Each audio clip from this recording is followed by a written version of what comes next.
Hello दोस्तों, welcome to the channel psycho for you. दोस्तों, मैं हूं Sandeep.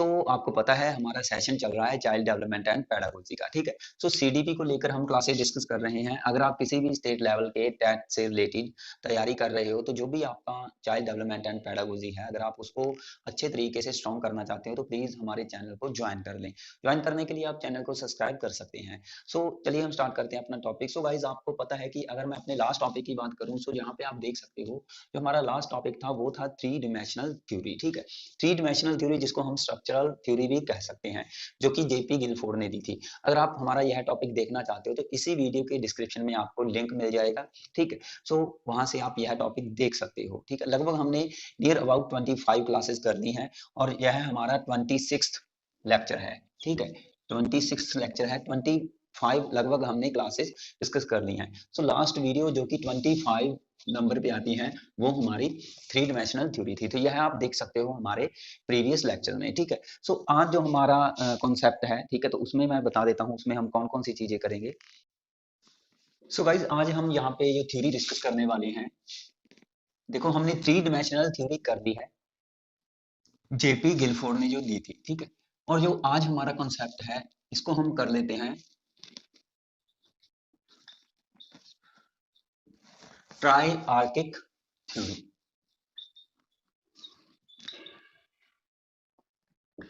Try archaic theory of intelligence. ठीक है।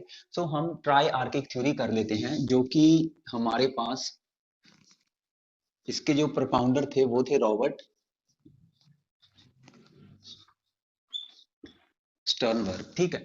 रॉबर्ट स्टर्नबर्ग ने यह कॉन्सेप्ट दिया था ट्राई आर्किक थ्योरी, जिसको हिंदी में बोलते हैं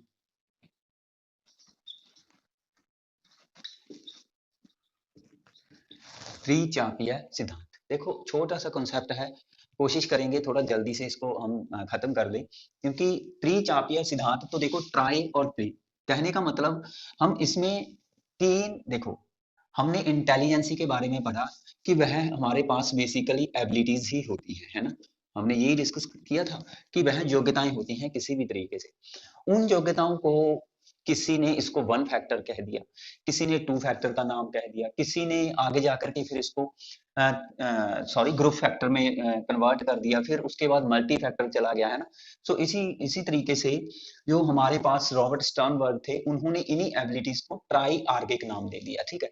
कि जैसे कि अगर मैं बात करूं जेपी गिलफोर्ड, जो हमने लास्ट किया, उन्होंने भी तो वो तो थी तो एक तरीके से योग्यताएं, बट उन योग्यताओं को, उन एबिलिटीज को हमने नाम दे दिया था थ्री डिमेंशनल। ठीक है। ये हमने इस तरीके से नाम दे दिया था। रॉबर्ट स्टर्न ने भी मींस तीन कंपोनेंट बताए, उन्होंने उन कंपोनेंट्स को ट्राई आर्किक बोल दिया। बस डिफरेंस इनमें यही है, बाकी सारी योग्यताएं लगभग सेम ही हैं। कोई मीन्स ऐसा नहीं है कि आपको कोई चीज पजल करेगी। इन्होंने ट्राई आर्किक थ्योरी में, तो यहाँ पे ट्राई से मैं कह रहा था कि हमें पता चल जाएगा, इसमें हम तीन ही चीजें पढ़ने वाले हैं। कहने का मतलब जो एबिलिटीज हैं वो तीन प्रकार की होती हैं, इनके अकॉर्डिंग, रॉबर्ट स्टर्नबर्ग के अकॉर्डिंग। ठीक है। वो हम यहाँ पे डिस्कस करेंगे। वह कौन कौन सी एबिलिटीज हैं, इसमें आप यहाँ पे फर्स्ट जो है वो याद रखोगे, एनालिटिकल, सेकंड क्रिएटिव, और थर्ड कॉन्टेक्चुअल। ठीक है। Contextual, analytical, creative, contextual. जो एनालिटिकल है, इसको आप कंपोनेंशियल भी बोल सकते हो, इसको हम कंपोनेंशियल भी बोल सकते हैं। और जो हमारे पास क्रिएटिव है, इसको हम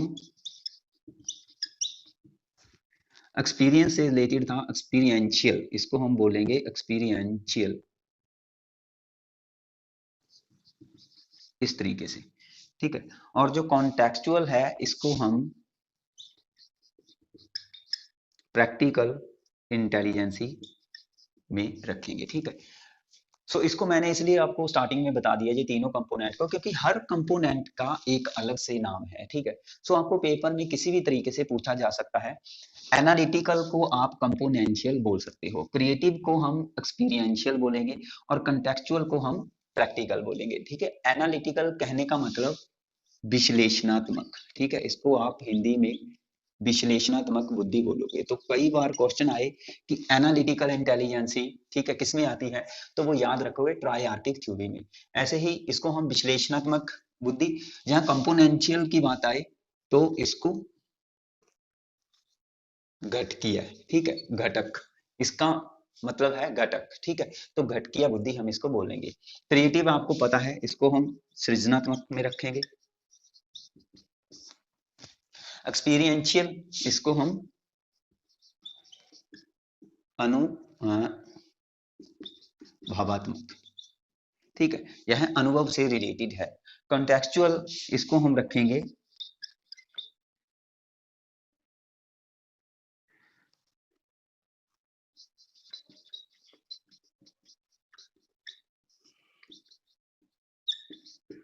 व्यवहारात्मक बुद्धि में।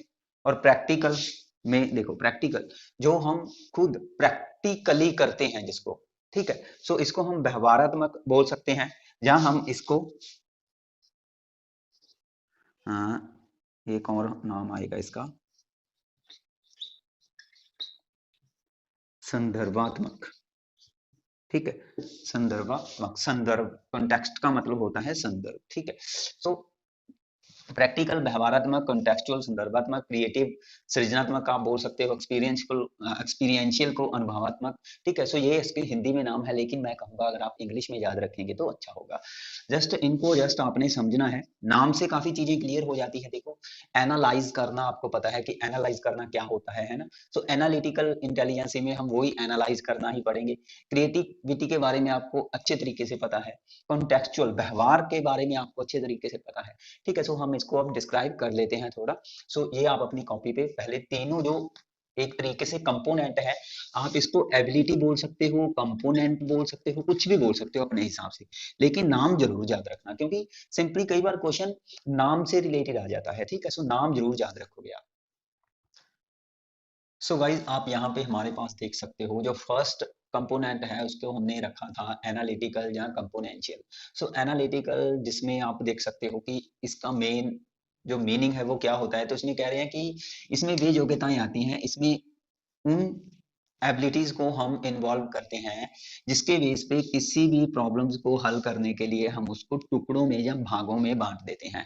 तो हमारे पास ऐसी योग्यता होती है कि बहुत सारी, देखो, बहुत सारी ऐसी प्रॉब्लम्स होती हैं जिनको हमें क्या करना पड़ता है कि अलग अलग छोटे छोटे टुकड़ों में बांट करके हल करना पड़ता है ना। सो वो टुकड़ों में जब हम बांटते हैं तो इट मीन हम क्या कर रहे होते हैं, उसको एनालाइज कर रहे होते हैं। तो टुकड़ों में या भागों में बांटना मीन्स इसको हम कह सकते हैं कि उसको हम कंपोनेंट्स में डिवाइड कर देते हैं, ठीक है, बहुत सारे छोटे छोटे उसके कंपोनेंट्स कर देते हैं, टुकड़े कर देते हैं।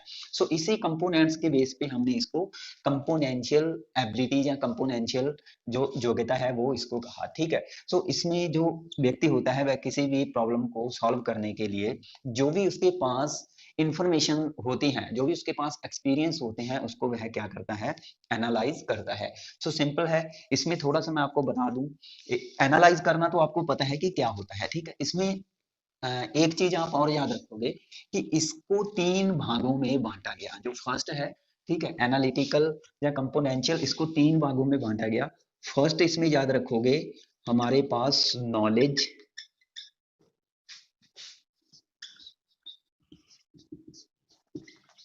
एक्विजिशन, ठीक है। सेकंड इसमें हमने याद रखना है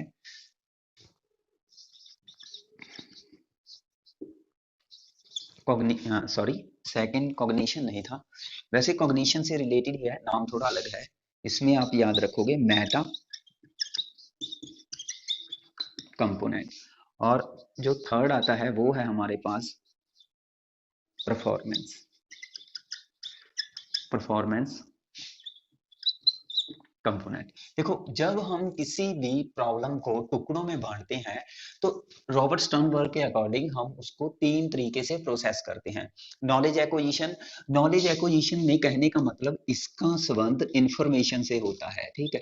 इसका देखो, नॉलेज, नॉलेज को एक्वायर करना, एक्विजिशन का मतलब क्या होता है, अर्जित करना, है ना। सो हम क्या करते हैं कि ऐसा लिख लो कि इसमें सूचनाओं को अर्जित करना शामिल होता है। ठीक है, सिंपल प्रोसेस है कि जो भी इंफॉर्मेशन है, जो भी हमारे पास कुछ नॉलेज है, स्किल है, एक्सपीरियंस है, उसको हम क्या करते हैं, अर्जित करते हैं, एक्वायर करते हैं, गेन करते हैं। ठीक है, मेटा कंपोनेंट का मतलब इसमें तो याद रखोगे कि नॉलेज को एक्वायर करना।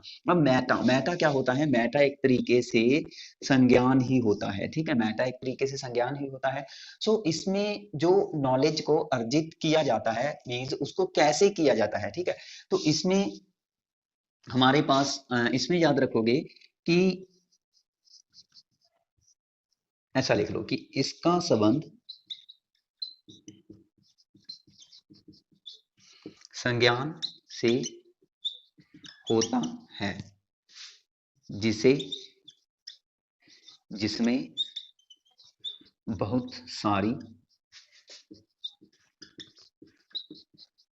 परिक्रियाएं, इसमें परिक्रियाएं मेन वर्ड है, प्रोसेस शामिल होती हैं। ठीक है, सो इसमें बहुत सारी प्रोसेस शामिल हो जाती हैं, बहुत सारी प्रक्रियाएं शामिल हो जाती हैं, ऑपरेशन शामिल हो जाते हैं। जैसे कि एक सिंपल ऑपरेशन तो ये है हमारे पास, एनालाइज करना, प्रॉब्लम को सॉल्व करना। ठीक है, या हम उसको कह सकते हैं सिंथेसाइज करना, भी एक तो होता है विश्लेषण करना। ठीक है, एक होता है संश्लेषण करना, सिंथेसाइज करना।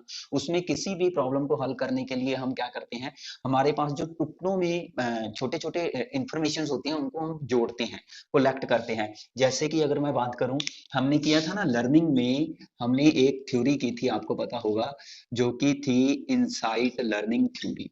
ठीक है, तो इनसाइट लर्निंग थ्योरी में आपको पता होगा कि हमने इंफॉर्मेशन को कलेक्ट करके किसी प्रॉब्लम को हल किया था। तो कलेक्ट करके कहने का मतलब इकट्ठी करके, इकट्ठा करना, संश्लेषण करना।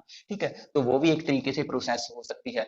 जब हम कह सकते हैं कि जब हम किसी चीज की पहचान करते हैं, जिसको हम बोलते हैं परसेप्शन करना। ठीक है, तो वो भी प्रोसेस हो सकती है। तो प्रोसेस में बहुत सारी अलग अलग चीजें आ जाती हैं, जैसे कि चिंतन करना, जिसको हम सिंपली थिंकिंग कह सकते हैं। सो थिंकिंग में भी एब्स्ट्रैक्ट थिंकिंग होती है ना, कॉन्क्रीट थिंकिंग होती है, और प्रॉब्लम सॉल्विंग में बहुत सारी प्रोसेस आ जाती है कि किस तरीके से हम प्रॉब्लम को सॉल्व करते हैं, उसको क्लासीफाई करते हैं, उसका रिलेशन बनाते हैं, उसको आइडेंटिफाई करते हैं, उसको परसेप्शन में प्रत्यक्षीकरण करते हैं। तो वो सारी चीजें मेटा कंपोनेंट में आती है। कहने का मतलब नॉलेज को अर्जित करना, नॉलेज एक्विजिशन, और मेटा कंपोनेंट में कुछ ना कुछ ऐसी प्रोसेस आ जाती है जिसके बेस पे हम नॉलेज को एक्वायर कर रहे होते हैं। ठीक है, परफॉर्मेंस कंपोनेंट की अगर मैं बात करूं, देखो इसमें आ रहा है हमारा परफॉर्मेंस। परफॉर्मेंस क्या होती है, जब हम किसी चीज को मेंटली और फिजिकली दोनों चीजों को इन्वॉल्व करके जब कोई ना कोई एक्टिविटी कर रहे होते हैं। ठीक है, मैं कह सकता हूं मेंटली और फिजिकली तरीके से कोई ना कोई एक्टिविटी करना। ठीक है, यहाँ पे अगर मैं बात करूं, मेरे पास हम थोड़ा एग्जांपल ले लेते हैं। देखो मेरे पास किसी न किसी तरीके से नॉलेज है। ठीक है, अगर मैं सीडीपी की बात कर लेते हैं, हम यहाँ पे सीडीपी कर रहे हैं ना। सो मेरे पास यह इसकी थोड़ी बहुत नॉलेज है। ठीक है, उस नॉलेज को मैंने अलग अलग प्रोसेस से प्राप्त किया हुआ है। उसके बाद इसको मैं क्या कर सकता हूँ कि भाई मैं थोड़ा बहुत इसको टीच कर देता हूँ आपके सामने, तो उसको मैं परफॉर्म भी कर सकता हूँ। ठीक है, सो कहने का मतलब जो भी हमारे पास नॉलेज होती है, स्किल होती है, एक्सपीरियंस होते हैं, सो उसको मेंटल और फिजिकली तरीके से क्या करना, मीन्स उसको एक्ट कर देना। ठीक है, उसको परफॉर्म कर देना। तो इसमें आप ये कह सकते हो कि इसमें मानसिक और शारीरिक मानसिक और शारीरिक रूप से मानसिक और शारीरिक रूप से किए गए कार्य शामिल होते हैं। सिंपली जो हम फंक्शन करते हैं फिजिकली और मेंटली, वो इसमें आते हैं परफॉर्मेंस कंपोनेंट में।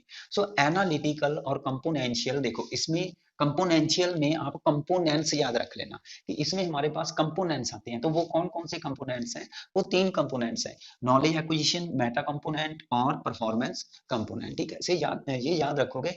समटाइम इस तरीके से क्वेश्चन आ जाता है कि भाई मेटा कंपोनेंट किसका भाग है, मेटा कंपोनेंट किसका पार्ट है, ये क्वेश्चन आ जाता है। तो उसमें आपके पास ऑप्शन ये आ जाएंगे, एनालिटिकल का, क्रिएटिविटी का, या हमारे पास प्रैक्टिकल एक थर्ड जो हमारे पास इसका बनता है ना ट्राइआर्किक थ्योरी का, कि प्रैक्टिकल का, तो उसमें आपको किस तरीके से ऑप्शन चूज करना है। तो अगर ये आपने पढ़े होंगे कि यह किसका भाग है, तो हमें पता है यह एनालिटिकल कंपोनेंशियल या सॉरी एनालिटिकल या कंपोनेंशियल का भाग है, ठीक है। सो इसको दे सकते हैं वो, इसको भी दे सकते हैं वो, इसको भी दे सकते हैं क्वेश्चन में, तो याद रखना, ठीक है। या ऐसे भी पूछ सकते हैं कि इनमें से कौन सा भाग एनालिटिकल या कंपोनेंशियल का नहीं है, इनमें से कौन सा भाग नहीं है, ऐसा क्वेश्चन में पूछा जा सकता है। तीन तो ये सेम दे देंगे क्योंकि यह भाग है, एक और अपने तरीके से कोई और डाल देंगे यहाँ पे, ठीक है। क्या यह भाग है, तो उसमें आपने जो भाग नहीं है उसको चूज करना है ना। सो क्वेश्चन किसी भी तरीके से दे सकते हैं आपको, सो ये याद रखना है। एनालिटिकल कंपोनेंटियल सॉरी कंपोनेंशियल में तीन आते हैं, ठीक है। सो ये हमारे पास जो फर्स्ट घटक था, जो फर्स्ट कंपोनेंट था या फर्स्ट आर्क थी हमारे पास, वो कंप्लीट हो गई है। आगे हम सेकंड देख लेते हैं। सो गाइज हमारे पास जो नेक्स्ट है एक्सपीरियंशियल और क्रिएटिव फैक्टर, या हम इसको एबिलिटी बोल सकते हैं, जो कि रॉबर्ट स्टर्नबर्ग के ट्राइआर्किक थ्योरी में हमारे पास सेकंड कंपोनेंट है, ठीक है।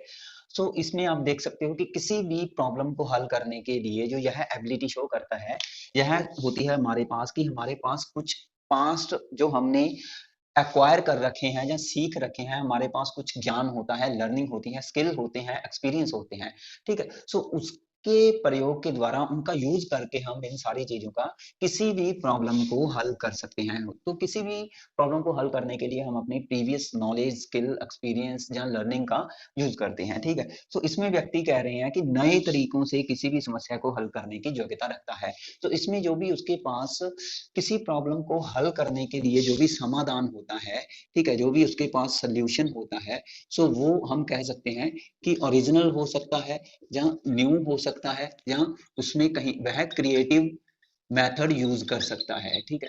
क्रिएटिव मेथड भी हो सकता है, ठीक है। सो वह नए तरीकों से किसी प्रॉब्लम को हल कर सकता है, पुराने भी तरीके यूज कर सकता है, और उन पुराने तरीकों के बेस पे वह कोई ना कोई नया तरीका भी बना सकता है, ठीक है। सो कहने का मतलब इसमें व्यक्ति के पास नए या मौलिक विचारों को, वह कहने का मतलब जो भी उसकी थिंकिंग वह क्रिएट कर रहा है, वह नई या मौलिक होती है, ठीक है। तो इस तरीके की क्षमता रखते हैं। तो बिल्कुल ईजी है, एक्सपीरियंशियल या क्रिएटिव, नाम से याद रखना।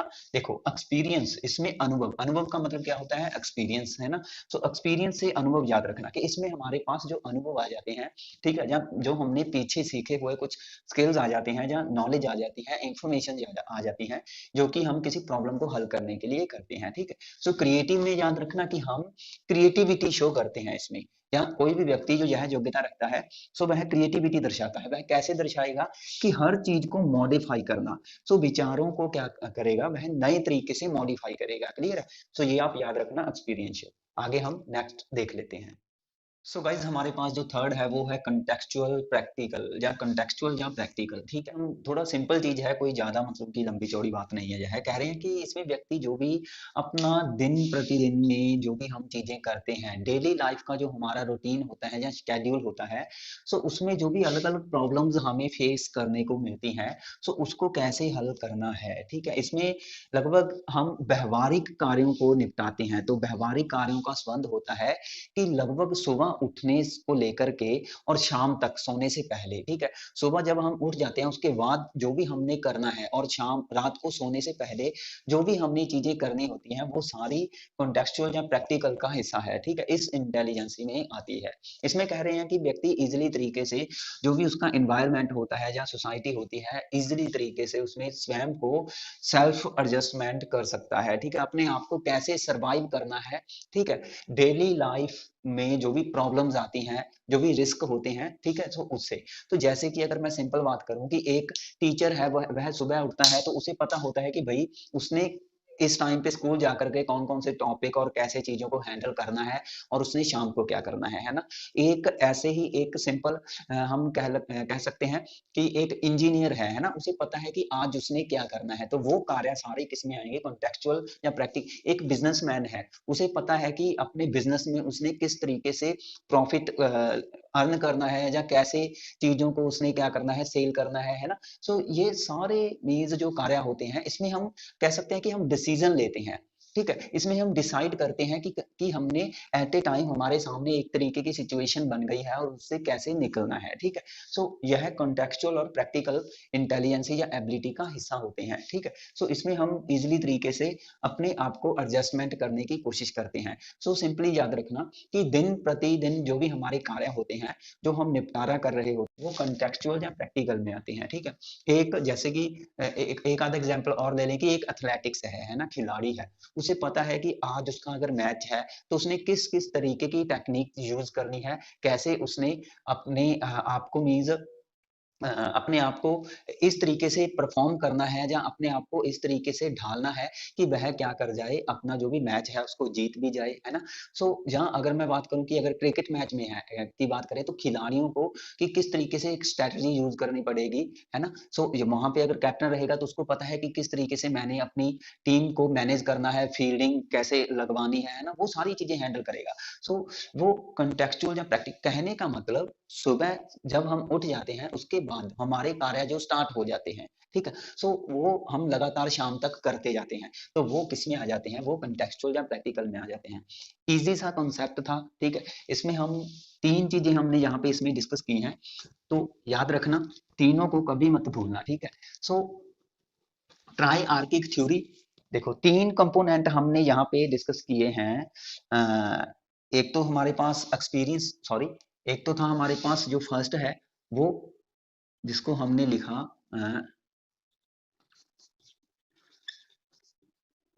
कंपोनेंशियल या एनालिटिकल, है ना। और दूसरा जो हमने लिखा वो क्रिएटिव या एक्सपीरियंस से रिलेटेड। ठीक है, और तीसरा जो हमने यहाँ पे किया वो था कॉन्टेक्चुअल या प्रैक्टिकल। ये तीन हमने फैक्टर किए। जो कंपोनेंट था उसमें हमने तीन किए थे। एक हमारे पास था नॉलेज, नॉलेज जो कि एक्वाजिशन से रिलेटेड था। दूसरा हमारे पास था मेटा कंपोनेंट और तीसरा था परफॉर्मेंस कंपोनेंट। सो ये आज का हमारा सिद्धांत था, इसको हमने अच्छे तरीके से कर लिया है। सो जो भी चीजें हमने लिखवाई है वो आप अपनी कॉपी पे नोट कर लेना। सो मैं थोड़ा आपको बता दूं कि इंटेलिजेंसी में हमने काफी चीजें डिस्कस कर दी हैं। ठीक है, इंटेलिजेंसी में हमने कितनी थ्योरीज लगभग हमने कर ली हैं, सो मैं यहाँ पे थोड़ी उनकी बात कर लेता हूँ। फर्स्ट हमने वन फैक्टर थ्योरी कर दी। ठीक है, सेकंड टू फैक्टर थ्योरी थी हमारी।